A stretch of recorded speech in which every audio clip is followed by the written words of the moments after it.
سچ میرے دور میں جرم ہے عیب ہے، جھوٹ فن عظیم آج لا ریب ہے۔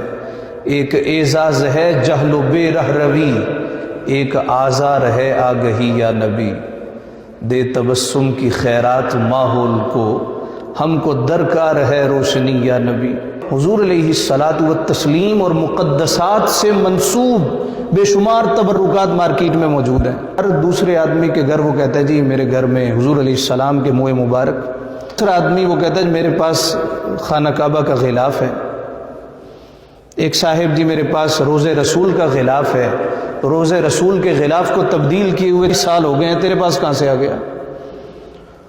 اور پھر میرے پاس حضرت فاطمہ الزہرا کی چکی ہے۔ ابھی پچھلے ہفتے سعودی عرب کی پولیس نے مکہ مکرمہ میں ایک گھر چھاپا مارا تو چند بنگالی لوگ وہ گھر میں ہی کعبہ کا غلاف بنا رہے تھے اور اس کے ٹکڑے ٹکڑے بنا کے لوگوں میں تقسیم کر رہے تھے کہ پاکستانی، انڈین، بنگالی لوگ محبت کرنے والے لوگ ہوتے، تو ٹھیک ہے جی انہیں بیچو، ان کے اعتقادات سے کھلواڑ کرو، ان کے جذبات سے کھیلو۔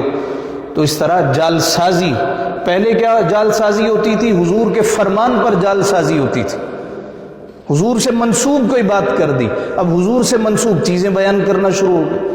چند احباب تشریف فرما تھے، فقیر بھی حاضر تھا، ایک صاحب کے متعلق کہنے لگے یہ بڑے معزز ہیں، متبرک ہیں۔ میں نے کہا انسانیت کے ناطے معزز ہیں، مبارک ہیں؟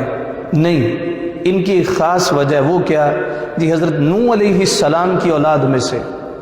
میں نے ازراہ مزاح ان سے کہا کہ پھر میں زیادہ مبارک، یہ نوح کی اولاد میں سے ہے، میں آدم کی اولاد میں سے۔ کسی ملک میں کانفرنس میں گئے، وہاں پہ ایک پتھر اٹھا لائے، کہا جی یہ پتھر 2000 سال پرانا پتھر ہے، جس زمین پہ میں کھڑا ہوں معلوم تاریخ کے مطابق یہ 6000 سال پرانی ہے، یہ زیادہ قیمتی ہے، یہ پتھر اٹھا لائے ہیں 2000 سال پرانا۔ پاکستان کے علاقے میں ایک شخص نے انوائٹ کیا، کہتا ہے جی میرے پاس بے شمار تبرکات ہیں، اس میں کھجور کی چھال ہے۔ اچھا اس میں کیا خاص بات ہے؟